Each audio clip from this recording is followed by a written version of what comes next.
Good morning. My name is Silas. The title of my paper is Pollution in the Appalachian Mountains, Humans as Non-Native Predators.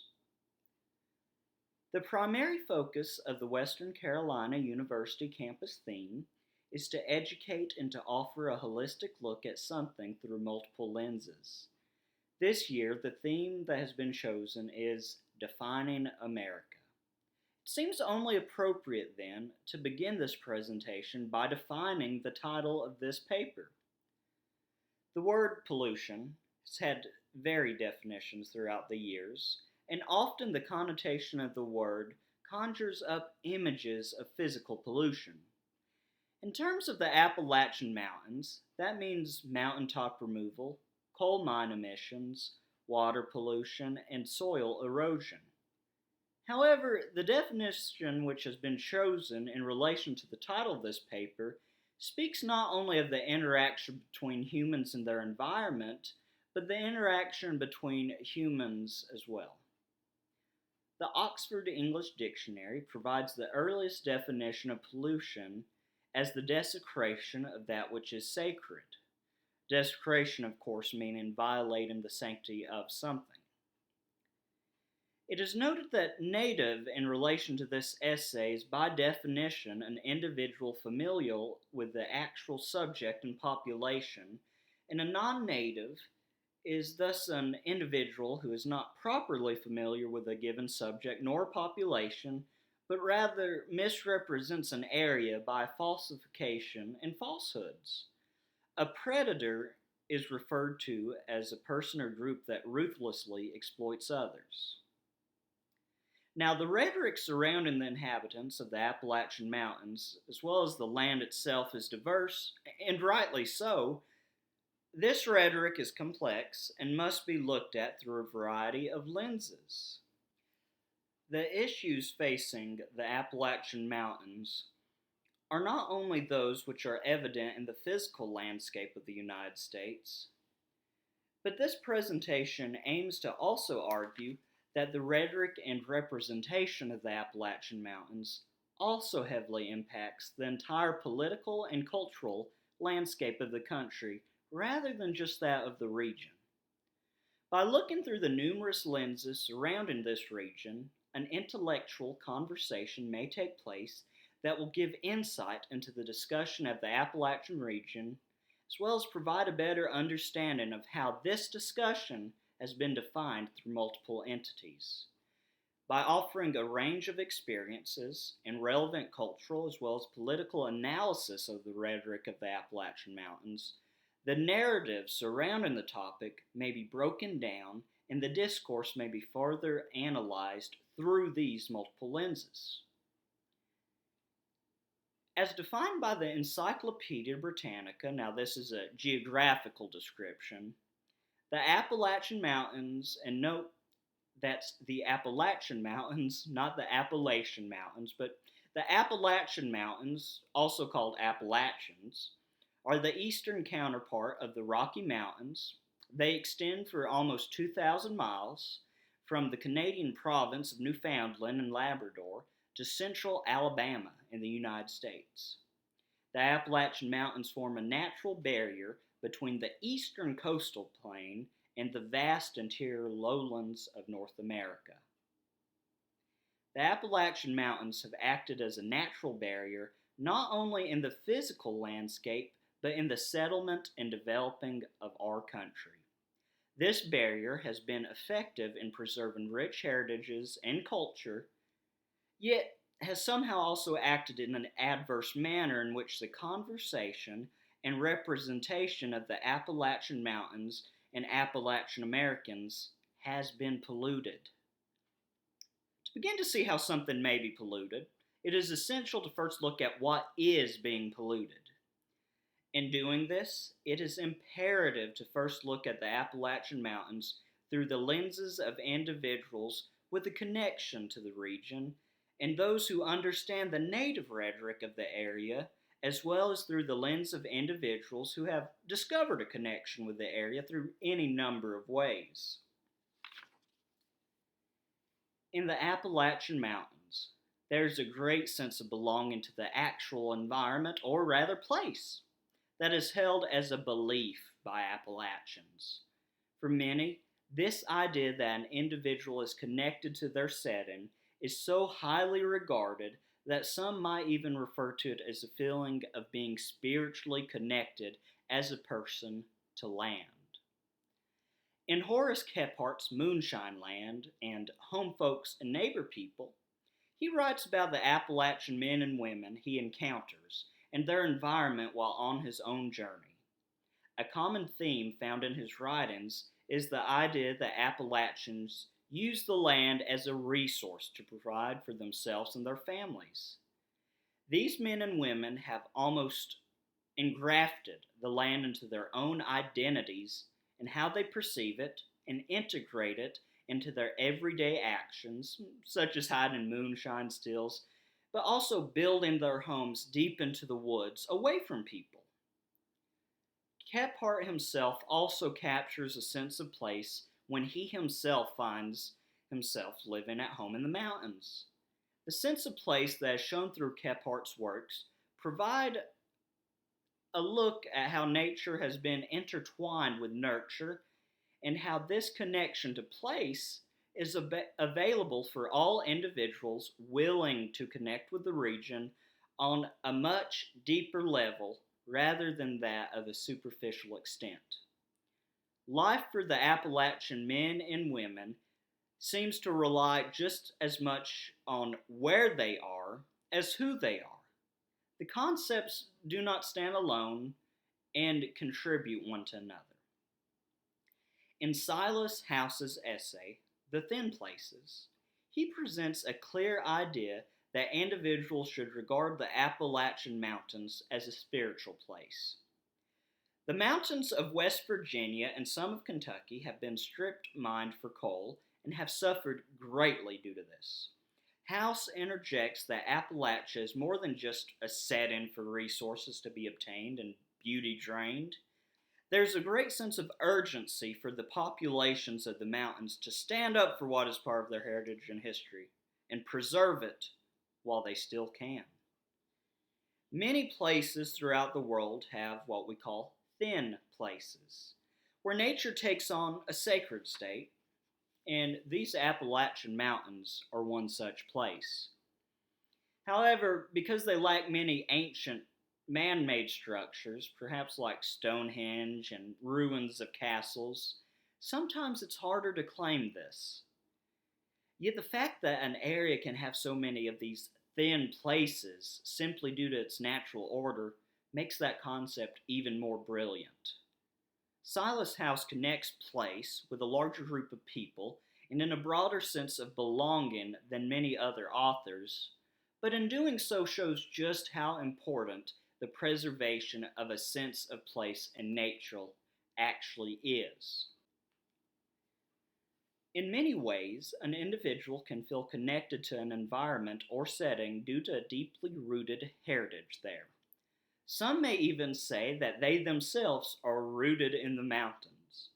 Others find that the very concept of nature invites a person or group to have a sense of belonging.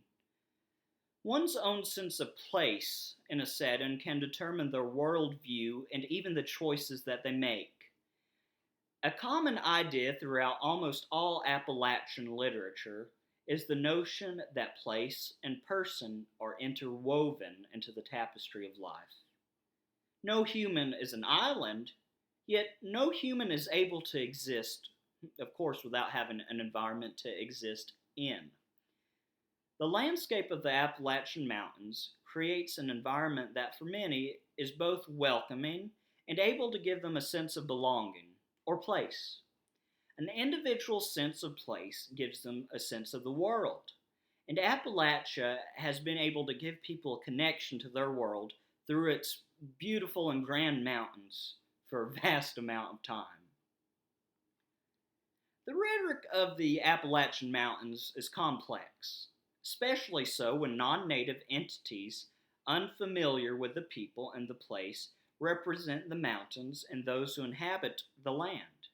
Once more, it is imperative to address the point that the Appalachian Mountains have been misrepresented for a great deal of time throughout history, and not just in modern times. This has acted as an interruption and a mean of miscommunication of the rhetoric of the land and its people. While in the day in which we live, there are several issues facing the Appalachian Mountains and its people, chiefly the effects of coal mining, mismanagement of resources, poverty, and infrastructure. It is urgent to note that the representation of Appalachians is severely polluted, and therefore, even the depiction of the mountains themselves is severely contaminated. Appalachian Americans are unacceptably mistreated by their portrayal in media and the representations placed on them by entities unfamiliar with the true Appalachia and Appalachians. This issue surrounding the rhetoric of how this region of America is viewed is not one of us versus them, or of a native born in the Appalachian Mountains against someone who was not, but rather the problematic and systematic misrepresentation of over 25 million Americans. In defining America and defining the United States as a country, a true definition may never be reached if such a large percentage of the country is not defined properly. In Ivy Jubilee's brochure's dissertation, Rural Reality, How Reality Television Portrayals of Appalachian People Impact Their View of Their Culture, she writes in terms of this misrepresentation using the phrase "hicksploitation." And I quote, Louisville Courier-Journal reporter Matt Frizicka borrowed the term to describe the rise of rural reality television shows such as Duck Dynasty, Here Comes Honey Boo Boo, Call of the Wild Man, Moonshiners, Hatfields and McCoys, which put on display and amplify the lives of rural people from across the country in what Frizicka deems an exploitive way. Karen L. Cox, a University of North Carolina history professor, told Frizicka that hicksploitation TV shows are popular because the South and rural areas are, still, the one place in the United States that people can still sort of look at and tend to still regard as somehow different than the rest of the country. She said the shows trade in stereotypes and they set up the South and Appalachia as a mythically rural, white, poorly educated, and thickly accented region that has yet to join the 21st century. End quote. The Appalachian Mountains were formed several hundred million years ago by strong forces in the Earth's crust, unseen by man. But today, a forceful momentum is upon those same mountains. A force that is not only made by man, but one that lingers and casts its shadows on the mountains and the mountain dwellers. The distortion of Appalachians is a destructive force that is propelled by negative stereotypes about the people who come from and live within the Appalachian region.